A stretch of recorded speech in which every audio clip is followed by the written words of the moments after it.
En momentos de crisis es cuando somos más conscientes de la necesidad de la oración. Las escrituras constantemente nos animan a orar. Podemos mirar varios pasajes que así lo enseñan con toda claridad. Por ejemplo, en el Salmo 50 y en los versículos 14 y 15 leemos: «Sacrifica a Dios alabanza y paga tus votos al Altísimo, e invócame en el día de la angustia, te libraré y tú me honrarás». Y también nuestro Señor Jesucristo se hace eco de esa importancia que debe tener la oración en nuestra propia vida cristiana. Por ejemplo, en el capítulo 18 del Evangelio de Lucas se nos dice que también les refirió Jesús una parábola sobre la necesidad de orar siempre y no desmayar. O encontramos en la enseñanza del apóstol Pablo igualmente ese énfasis en la oración, escribiendo a Timoteo en la primera epístola a Timoteo en el capítulo 2, y desde el primer versículo dice el apóstol Pablo: «Exhorto ante todo a que se hagan rogativas, oraciones, peticiones y acciones de gracias por todos los hombres, por los reyes y por todos los que están en eminencia, para que vivamos quieta y reposadamente, en toda piedad y honestidad, porque esto es bueno y agradable delante de Dios nuestro Salvador, el cual quiere que todos los hombres sean salvos y vengan al conocimiento de la verdad». Podemos resumir toda la enseñanza de la Escritura en esa afirmación que hace el apóstol Pablo también escribiendo a los tesalonicenses cuando les dice: «Orad sin cesar». Pero cuando pensamos en la oración es necesario que nos demos cuenta exactamente de lo que la Biblia enseña sobre la misma. ¿Qué es exactamente orar? ¿Qué nos dice la Biblia que es la oración?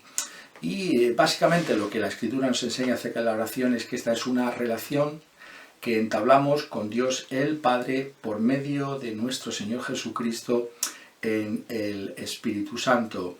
En esa relación nosotros venimos delante de Dios en primer lugar para adorarle, para reconocerle en toda su grandeza y gloria, y hacerlo en la persona del Señor Jesucristo, dándole a Él la gloria por esa salvación que ha efectuado a nuestro favor en la cruz del Calvario, esa obra que nos ha perdonado nuestros pecados por la fe en el Señor Jesucristo y por medio de la cual hemos recibido el Espíritu Santo por el que podemos clamar a Dios. Venimos en esa relación agradeciendo precisamente a este gran Dios que nos haya dado ese acceso con confianza a su propia persona, que podamos llamarle Padre nuestro que estás en los cielos. Y venimos, por tanto, dependiendo de Dios. Es en ese contexto de esa relación que tenemos con Dios que nosotros también podemos pedir, podemos darle a conocer todas las peticiones que pueda haber en nuestro corazón. Esto es lo que la Biblia enseña básicamente sobre la oración. Pero lo que no es la oración es pensar que Dios en todo momento y ocasión está de alguna manera obligado a contestar a nuestras peticiones conforme a lo que nosotros pensemos que es lo más adecuado o el momento oportuno en el que Dios tiene que contestarlas. Es muy interesante cómo cuando el Señor Jesucristo nos dio ese modelo de oración que encontramos en los Evangelios, antes de que nos enseñara a pedir, nos enseñó a tener una actitud adecuada delante de Dios. Esa actitud consiste precisamente en decir: santificado sea tu nombre. Tener en cuenta que el principal propósito por el que venimos a Dios es reconocer su grandeza y su gloria, adorarle.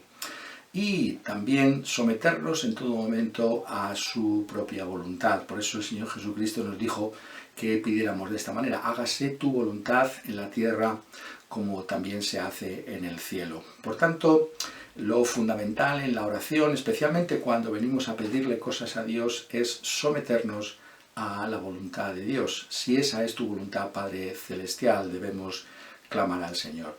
Y encontramos, por tanto, en toda la Escritura cómo hay peticiones que se levantan a Dios y estas peticiones son contestadas de diversas maneras conforme a esa sabiduría que Dios tiene para las mismas.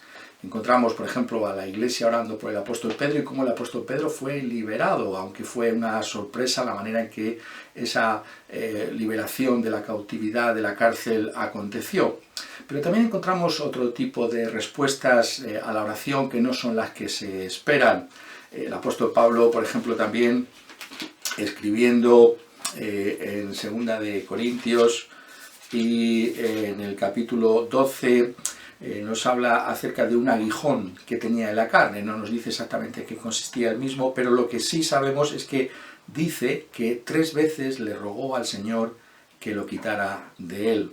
¿Pero qué le hizo el Señor? El Señor no le quitó el aguijón, sino que le dijo: bástate mi gracia, porque mi poder se perfecciona en la debilidad. Por tanto, Dios en su sabiduría puede contestar a esas oraciones que nosotros levantamos, esas peticiones, como dice aquí el apóstol Pablo, de una manera distinta a lo que nosotros podemos pensar. Y tenemos que darnos cuenta de que precisamente porque Dios es sabio, la manera en que responde a nuestras oraciones es la mejor posible dentro de ese gobierno que Él está ejerciendo de todas las cosas y también particularmente de nuestras propias vidas. Lo que se nos reitera, por tanto, en la Escritura es que debemos someternos a esa voluntad de Dios y perseverar en la oración. Es curioso cómo hay una oración en la Biblia que ha levantado la Iglesia cristiana durante muchísimos años, cientos de años, y que todavía no ha sido contestada.